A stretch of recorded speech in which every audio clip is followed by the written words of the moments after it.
అవును సార్. మధ్యలో ఈ క్రమంలో మీరు ఇంత ఆల్మోస్ట్ మీకు అజాత శత్రువు అంటారు కదా, మీకు ఎవరు అవి గిట్టని వాళ్ళు ఎవరు ఉండరు. రాజేంద్ర ప్రసాద్ గారికి మీకు గ్యాప్ వచ్చిందా సార్ మధ్యలో? మీరిద్దరే ఉన్న మాట మాట చిన్న మనస్పర్ధలు వచ్చాయా? ఉంటాయిలేండి అలాంటి చిన్న చిన్నవి ఉంటే ఎందుకు వచ్చింది సార్ అసలు? అంటే ఆయన చాలా మంచి, ఆయన మీరు చాలా మంచివారు కదా సార్. మంచితనం అయినప్పటికీ కూడా చిన్న చిన్నవి ఉంటాయండి. ఇంకా అవన్నీ ఇప్పుడు ఎందుకు మళ్ళీ తిరిగి అంటే నేను అలాగే అనుకున్నాను సార్. కానీ మా ప్రవీణ్ తప్పకుండా ఇది అడిగి తీరాల్సిందే అని చెప్పాడు. ఎందుకంటే మాది కూడా ఇప్పుడు ఈ ఇంటర్వ్యూ కూడా మాకు the knowledge sir. Rajendra Prasad చాలా మంచివాడు అండి. మంచివాడు కాబట్టే నా ఆర్గానిక్ మావుకి వచ్చేటప్పుడు కూడా చేశాడు మళ్ళీ. ఇది నాకు ఈ సమస్య మాయిలోడప్పుడు వచ్చిందండి. మాయిలోడినప్పుడు వచ్చింది కదా అలాగని చెప్పేసి ఏమీ ఆగలేదు. తర్వాత నేను సినిమాలు చేయలేదండి ఆయనతోటి. తర్వాత ఏదో సరదాగానో ఏదో అలాంటి సినిమా ఒకటి చేశాను. అప్పుడు కూడా ఆయన చేయడానికి సిద్ధపడ్డాడు ఆయన. కానీ మీరు భలే కాంబినేషన్ మీ ఇద్దరిది. చాలా మంచోడు అండి మనిషి. మంచోడు. కాకపోతే చిన్న తిక్క ఏంటంటే చిన్న ఇబ్బంది ఉంటుందండి. చిన్న ఈగోనెస్ ఇంకోటో ఉంటాయి. బతిమాలుకుని చేయించుకోవాలి తప్ప. అదే. సో యాక్చువల్లీ మీకు పెద్ద సవాలే మామూలుగా కూడా. అంటే అందరికీ చెప్పి మీకు కావాల్సినట్టు చేయించుకోవడం అనేది. బట్ అంత ప్యాషన్తో ఎన్ని సినిమాలు, ఎంత మంచి సినిమాలు తీశారు కృష్ణారెడ్డి గారు మీరు. అండ్ అన్ని హిట్లు, అన్ని గొప్ప పేరు తెచ్చుకున్నాయి, అవార్డ్స్ తెచ్చుకునే సినిమాలు ఉన్నాయి. అసలు యమలీలలో అలీ గారిని పెట్టాలి హీరోగా అని ఎంతమందికి స్ఫురిస్తున్నాడు ఆ టైంలో? ఉండదు ఎవరికి. అంటే అప్పటికి నేను బాగా ఎదిగి ఉన్నానండి. ఇప్పుడు ఏంటంటే అప్పుడు చాలామంది నాకు పెద్ద వాళ్ళు కబుర్లు చేశారండి, పెద్ద హీరోలు. అదేదో ఆలీని పెట్టి చేస్తున్నారట కదా మీరు, మేము చేస్తా ఉండేది అలాగని. ఇవే ఇప్పుడు అంటే ఇప్పుడు వేరే పెద్ద హీరోలు, ఇప్పుడు మళ్ళీ కలుస్తామని చెప్పిన వాళ్ళు. బట్ అప్పుడు వేరే పెద్ద హీరోలు అండి. కానీ చెప్పారా మీకు అలీ గారిని కాదు నేను జాయిన్ చేస్తామని చెప్పారండి. చెప్పినా సరే నేను అలా కాదు, అది అలీ అయితేనే పండుతుంది ఆ సినిమా అని అంటే, సరే మీ ఇష్టం మీది చెప్పారు. అక్కడికి సౌందర్య కూడా చెయ్యను అని చెప్పిందండి. చేయనని చెప్పిందండి. నేను అలీ గారి అడ్వాన్స్ తీసుకున్న తర్వాత చేయనని కూడా చెప్పేసిందండి. సినిమా చేయను, 15 రోజులు టైం ఉందండి, నేను చేయనలేదు. చేయకపోతే మానేయమ్మా, ఎందుకు చేయవు నేను తెలుసుకోవాలి మరి, ఎందుకంటే 15 రోజుల్లో ఉంది కదా మరి. అయితే లేదండి, పెద్ద హీరోలు అందరూ కూడా ఇలాగా ఆలీ పక్కన చేస్తున్నాం ఏమిటి అని చెప్పి కొంచెం హెసిటేట్ చేస్తున్నారండి అని చెప్పింది. సరే పాపం, సర్లే తప్పే ఉందమ్మా, నీ భవిష్యత్తు నువ్వు ఆలోచించుకోవాల్సిన అవసరం మాత్రం డెఫినెట్గా ఉంది. నువ్వు ఆలోచించుకో, ఏం ఇబ్బంది లేదు, నేను వేరే హీరోయిన్ పెట్టేసుకుంటానులే అని చెప్పి వెళ్ళి ఇంద్రజని ఫైనలైజ్ చేశానండి. ఏంటి సార్? ఇంద్రజ గారు. ఇంద్రజని ఫైనలైజ్ చేసి అప్పుడు ఏదో చిన్న బేబీ లైట్లా ఉంటే ఆ లైట్ వేయండి అని చెప్పాను. ఏదో షూటింగ్లో ఉందండి ఇంద్రజ. లైట్ వేస్తే చూసి అమ్మాయి బాగుంది ఓకే అని చెప్పాను.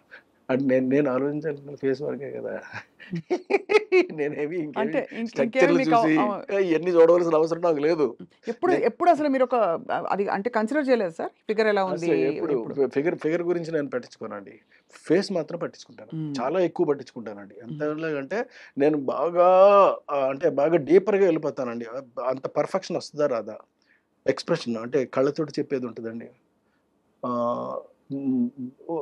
చిక్స్తో చెప్పేది ఉంటుందండి, నవ్వుతో చెప్పేది ఉంటుందండి, ఇట్లా రకరకాలుగా ఉంటాయండి, నొసలతో చెప్పేది ఉంటుందండి. ఇవన్నీ పలుకుతాయా పలకవా అని మాత్రం చెక్ చేసుకుంటానండి.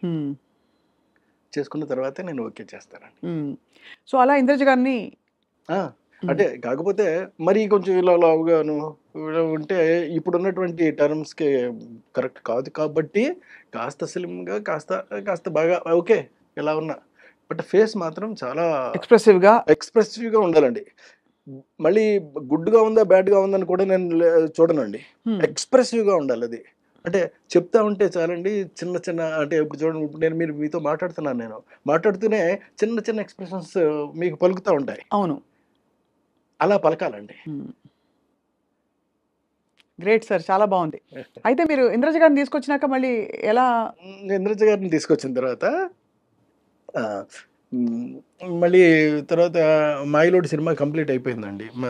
తర్వాత ఎమ్మెల్యేల సినిమా కంప్లీట్ అయిపోయిన తర్వాత శుభలగ్నం సినిమాకి వచ్చినప్పుడు సౌందర్య ఫోన్ చేసి, సార్ నేను ఒక చిన్న తప్పు చేశాను, నన్ను రెక్టిఫై చేసుకునే ఛాన్స్ కోసం నేను చూస్తున్నాను సార్, మీరు అవకాశం ఇస్తే. అదేంటమ్మా అంత మాట అన్నావు నువ్వు, అదేంటి నీ సొంత అన్నయ్య లాంటి వాడు నేను, చెప్పమ్మా నీకు ఏం కావాలో చెప్పు అంటే, లేదండి మీ సినిమాలో నేను కనీసం నిలబడినా సరే సరిపోద్ది, సౌందర్యం ఉంది అనేటటువంటి చిన్న పదం వినిపిస్తే చాలు నాకు. అలా సరేనమ్మా నేను ఏదోటి చేస్తానులే అని చెప్పి అప్పుడు ఈ సాంగ్ చేశానండి బాబు మోహన్ పక్కనే. మరి బాబు మోహన్ పక్కన చేస్తావా అని కూడా అడిగానండి. ఎస్ 100% చేస్తాను, ఎవరైనా నాకు అనవసరం అండి, మీ సినిమా అయితే చాలు నేను చేస్తాను అంతే అందంతే చేసింది. ఎలా వచ్చి ఉంటుంది ఆవిడ రియలైజేషన్?